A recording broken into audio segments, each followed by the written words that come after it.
કુદરતની વચમાં વસેલું એક પૌરાણિક તીર્થસ્થળ જેનું નામ સાકરિયા ગામ, જે જોડાયેલું છે રામાયણ અને મહાભારતના યુગ સાથે.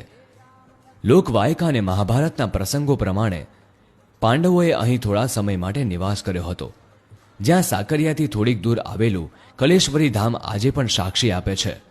ત્યાં ભીમના પગલાના નિશાન તથા ભીમની ચોરી પણ હયાત છે. એવું કહેવામાં આવે છે કે જ્યારે ભીમને પોતાના બળનો અભિમાન થયો હતો ત્યારે તે માર્ગે જતા હનુમાનજી મહારાજ શયન મુદ્રામાં આરામ કરી રહ્યા હતા. ભીમે હનુમાન દાદાની પૂંછને હટાવવાનો પ્રયાસ કર્યો, પણ એટલા બલવાન ભીમ પણ તેને ખસેડી ન શક્યા. ત્યારે તેમને સમજાયું કે આ કોઈ સાધારણ પૂંછ નથી, આ તો પરમ બલવાન હનુમાનજી મહારાજ છે.